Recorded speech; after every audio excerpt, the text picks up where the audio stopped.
Welcome to the Human Capital Innovations Podcast, your go-to source for personal, professional, and organizational growth and development. We hope you tune in often for all things people management, organizational development and change, organizational leadership, and social impact related. Maximize your personal and organizational potential with Human Capital Innovations Podcast.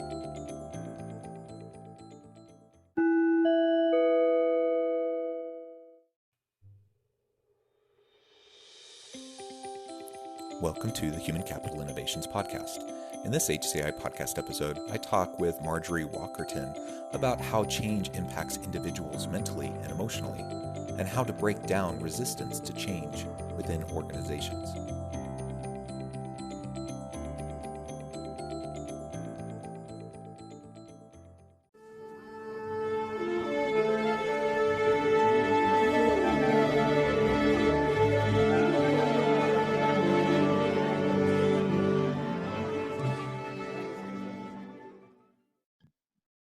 Marjorie Walkerton, welcome to the Human Capital Innovations Podcast.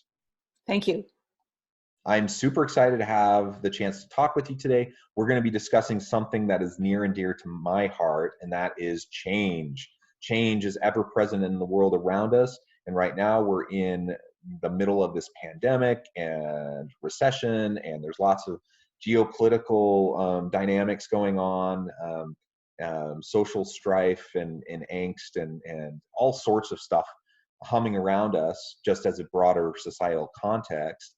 And so we're experiencing change, I think, each and every day. But that change also impacts organizations, and organizations are dealing with change, and they're trying to figure out how to deal with a virtual workforce and to integrate new technologies and reach out to customers in new innovative ways. And there's just all of this change happening around us. And so today we're going to be talking about how change impacts us individually and collectively, mentally and emotionally, and how we can break down barriers and resistance to change within organizations. As we get started, I just wanted to share Marjorie's bio with the listeners. Marjorie Walkerton is an author, speaker, and mentor who has spent most of her working career as a nurse in a healthcare setting. Marjorie has also been a trailblazer in many areas of her life, one being the main income earner for her household, providing for her husband and 3 children, way before that was a common situation. She also started running marathons in her 50s, which inspires others to do the same. That is so cool. Marjorie is a lifelong learner with a passion for connecting theory to practical applications that lead to transformation. With her wealth of experience and broad perspective on life, she is able to share her wisdom in accessible and inspiring ways. As a woman that has a heart wired to care for others, you can also find her spending time giving back to her community. What a great background and bio, and what an honor to have the chance to talk with you.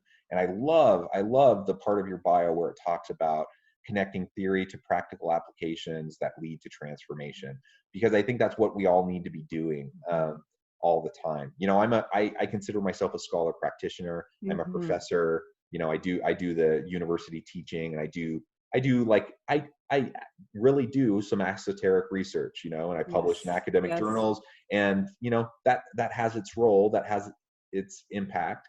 But where I really try to focus my attention is on that practical application, theory to practice to transformation. That's the key. Yeah. That's what we need in this world. That's all that counts. Yes, beautiful, beautiful. All the theory in the world is useless if it doesn't make a difference. Yeah, absolutely. Yeah. Well, as we get started, is there anything else you would like to share with listeners by way of personal background? I think you pretty much covered it. On a personal note, I will say that I have been experiencing exactly what we're going to be talking about today, because when I launched my book in February, I had visions of speaking engagements and book signings and going to retreats and having this in-person time with my readers. And of course, that hasn't happened.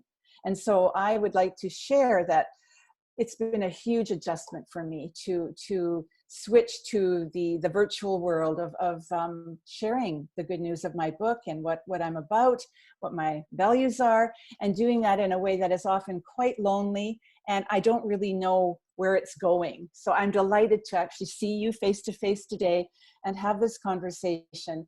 So that's been a journey for me. I'm energized by groups, by time with people, and it's been challenging. Yeah, it's an interesting time, a challenging time. Mm-hmm, You know, mm-hmm. I think of just like my own household, and my wife and I both are professors and work Yeah. from home during COVID. And my kids, I have 6 children. They're all grades second through 11th, and so they're all Mm-hmm. doing school from home. And Wow, so wow. it's just a full household where we're Mhm. all trying to navigate this together. And Yeah, some yeah. days we're more patient with each other than others, but we're certainly trying. But there's anxieties, there's stresses, there's just all of that that's hanging out there that we all get to deal with, and that's just part of life right now.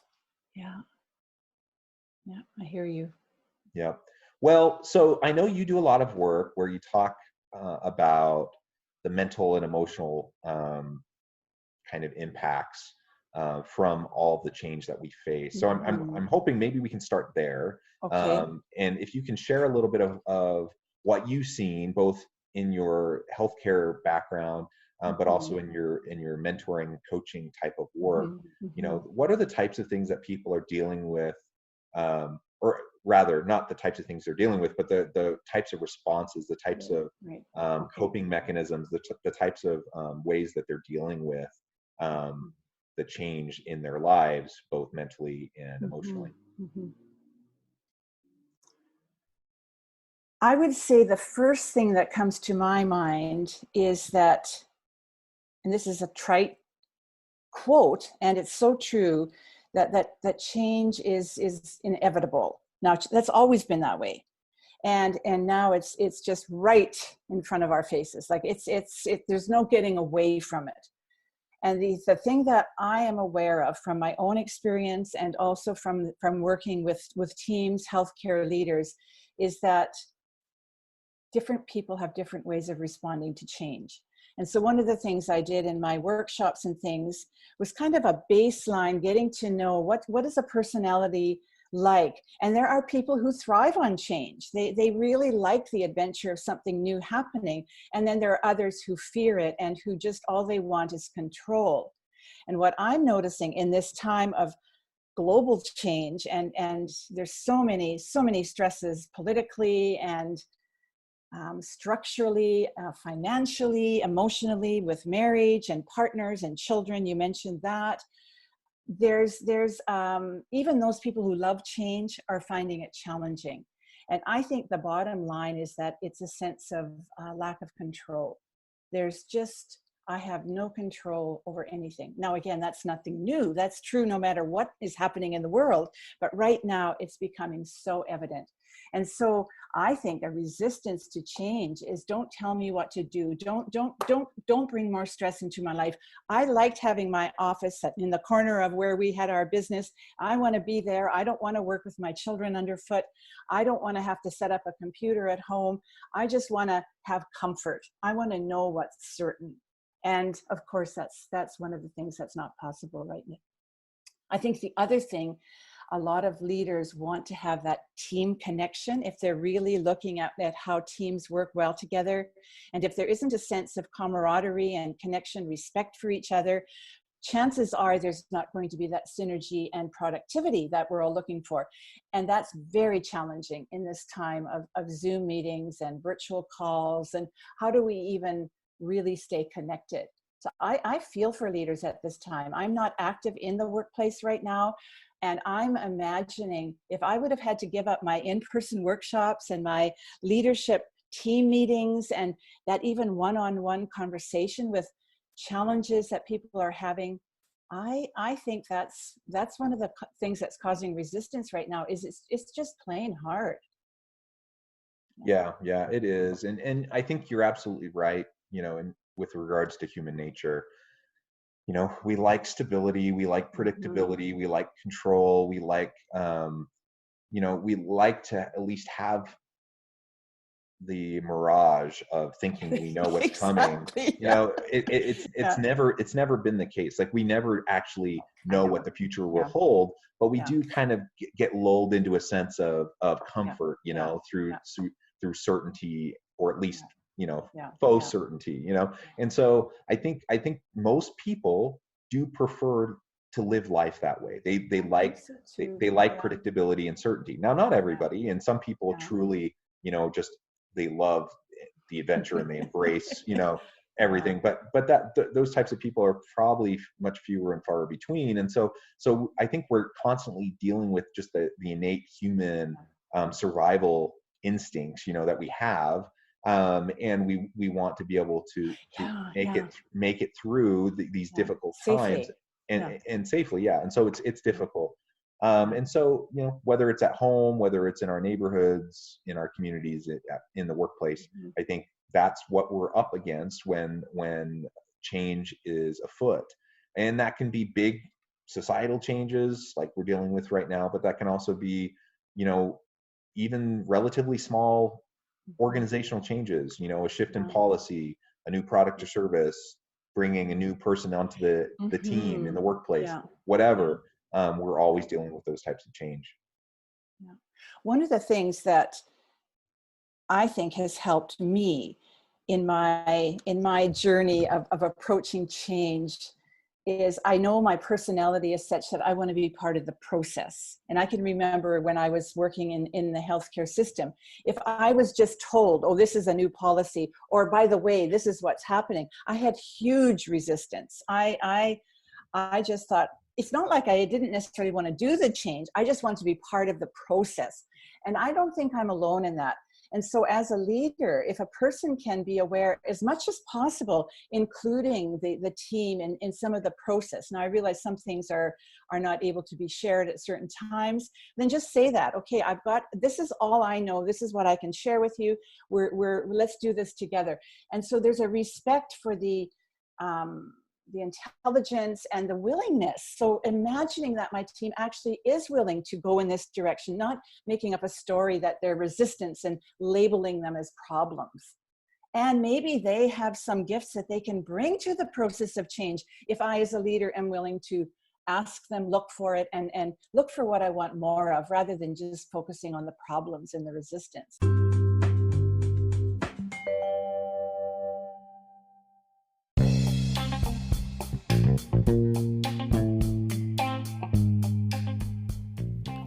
I'm excited to announce the publication of my new book from HCI Press, The Alchemy of Truly Remarkable Leadership: Ordinary, Everyday Actions That Produce Extraordinary Results. Consider how the nature of work has shifted over the past 50 years. With increased globalization, rapid technological advancement, and the shift in economic composition, the average job of today looks very different than the average job of 50 years ago. What will the jobs and organizations of tomorrow look like? Moreover, what does this all mean for organizational leaders? What are the core competencies and capabilities of organizations and their leadership that are prepared for continued disruption and geopolitical and socioeconomic shifts? Regardless of what the future holds, increasingly, leaders need to be socially minded, data-driven, decisive, champions of talent, and disruptors of the traditional notions of leadership, teams, organizations, and work. The Alchemy of Truly Remarkable Leadership will help you to explore your own leadership competencies and capabilities and consider ways to apply and implement them into your workplace and personal life.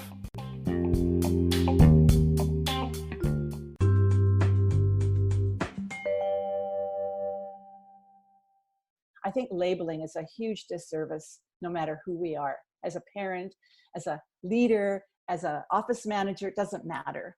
So being curious, what's really going on? How much can I share? That transparency, I think it's Yeah. not always possible. I get it. And often there's a lot of hidden agendas that don't have to be hidden. That's the thing. I'm a big proponent, you know, of the general principle of transparency and over communication. Yeah. And I think most of the time, not always, sometimes there's legitimate reasons to Yeah. not be more transparent.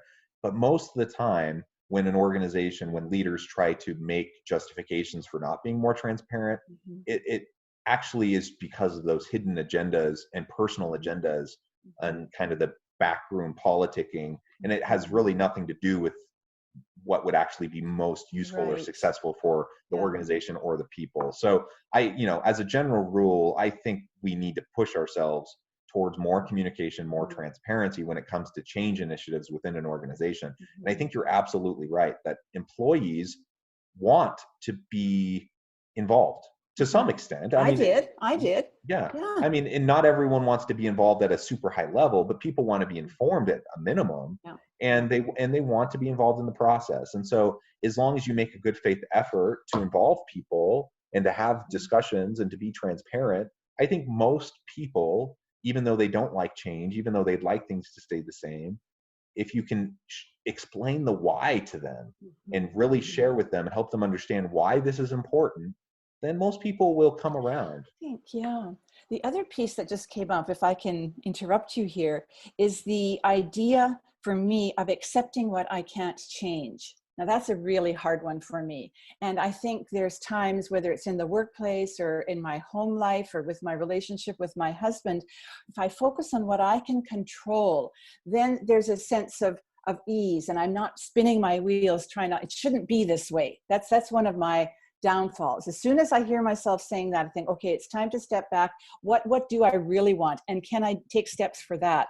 And sometimes it's just my attitude, really, Jonathan, that can change. I think for me, part of it also is seeing the change as what if there's some adventure that lies around the corner with this change? I don't know that yet. And for me in my personal life, and I talk about this in my book, some of the changes I made professionally, I'm so happy now that those changes happened. I didn't know it at the time. And so to have faith and trust that, okay, maybe this isn't all bad. Like there's maybe something that will come out of this, that I can learn a new skill, or I find a new friend, or I can actually rise to the challenge and see myself as living my life as a person who has control and is creative rather than a victim. Yeah, I really like the idea of focusing on our kind of sphere of influence, what's within our control. Because there's just simply, I mean, there's so much that's outside of our control. And perhaps it comes back to what we were discussing earlier in human nature. We like control, we like predictability, we like certainty. The reality is the world at large, the external environment is not predictable, it's not certain, and we can't control it. But we do have a sphere of influence. We do have a sphere within which we do have more control. And so sometimes dealing with change and the emotional and the psychological components of that change will actually be better when we just kind of let the other stuff go, the stuff that we have no control over, the stuff it's a huge relief. Yeah, the stuff that's anxiety inducing. I can't solve world hunger, but I can focus on my family, right? And perhaps if things are good in my family, I can focus on my neighborhood, my community, or whatever.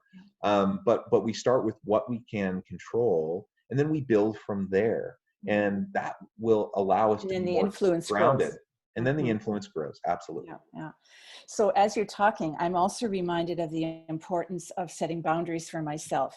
And it's another area, it's very dear to my heart, because I grew up as a helper and I said yes to everybody. I was just willing, I wanted to please. And I'm learning that if I'm not saying yes to myself truly, then it means nothing. And so sometimes a no is actually a yes to myself. And so I think and it ties in with what do I have control over? And so there's times I'm asked to do childcare for my grandchildren, and I have things planned and I say no. And my adult children have learned that when I say yes, it's a full body yes. It's not a guilt provoking yes, oh, if I have to. And that's been a tough one. And I don't think maybe women have more struggles with it than men. I don't know that we do. I think it's a life lesson to really become self-aware and to be proud and brave and courageous enough to take care of ourselves. And then to I think, say, you know what, I need some help. That's the other thing I wanted to mention. A leader who is willing to say, you know what, this is tough for me too. I'm getting a coach working with me. I've got some books I'm reading. Anyone interested? This is like a whole new exploratory journey, and we can't do it without help. And then for me, the joy of receiving and the gift exchange that happens when I receive help graciously, say thank you, and don't undermine what I can do or what someone has given me.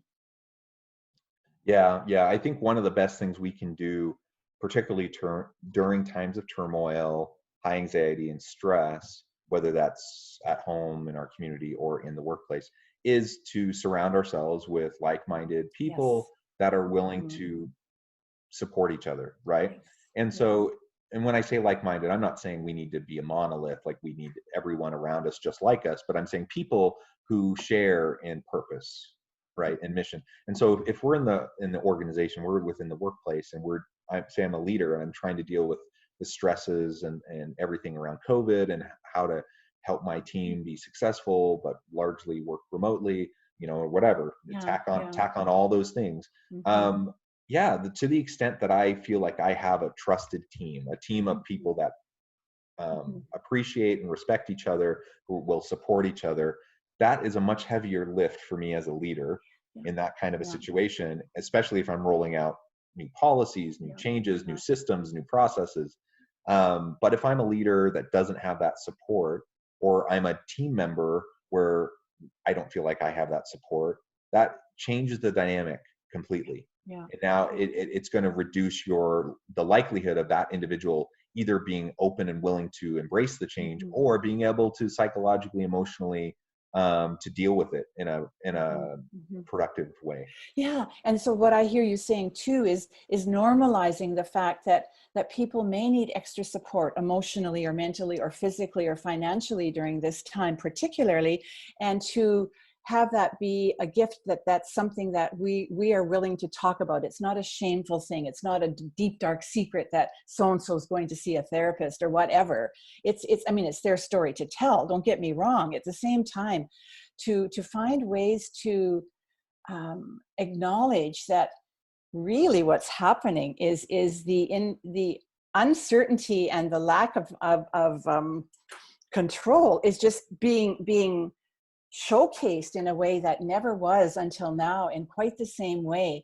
And this is when I think the people who haven't perhaps spent time working on ways to manage their anxiety, groundedness, call it what you will, then they're floundering. And those who have taken time for self-care, meditation perhaps, maybe finding a group that supports them, reading certain books, are actually in a position to be a support and to model a grounded lifestyle.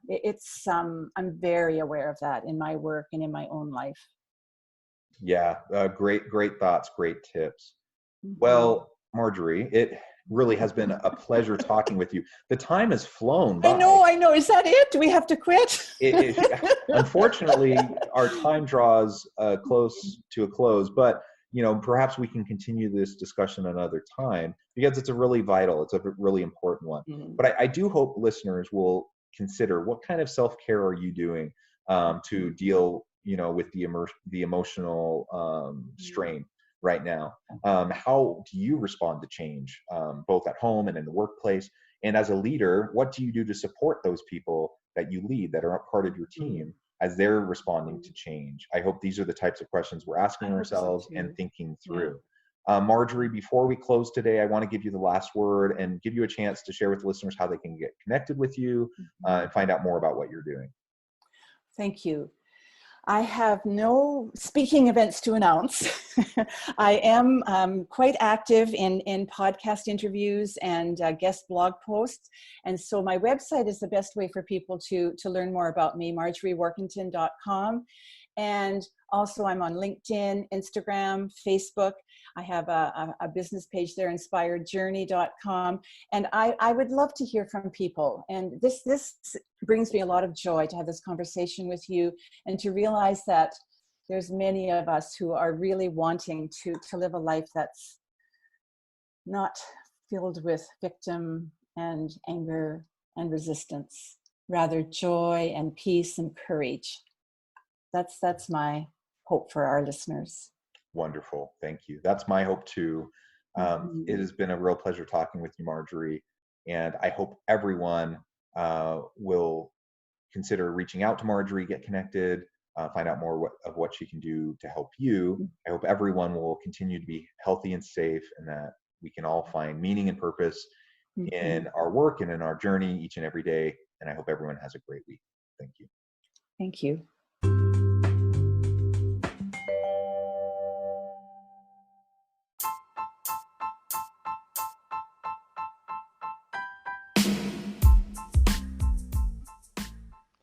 We are excited about the launch of HCI's new magazine, Human Capital Leadership. Human Capital Leadership is a free, interactive e-magazine designed to help individuals, leaders, and organizations find innovative approaches to maximize their human capital potential. We will be publishing issues quarterly in August, November, February, and May. Check out the first issue and let us know what you think.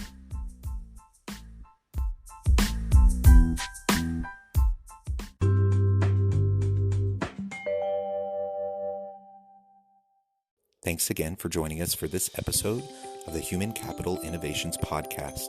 I hope you stay healthy and safe and that you have a great week.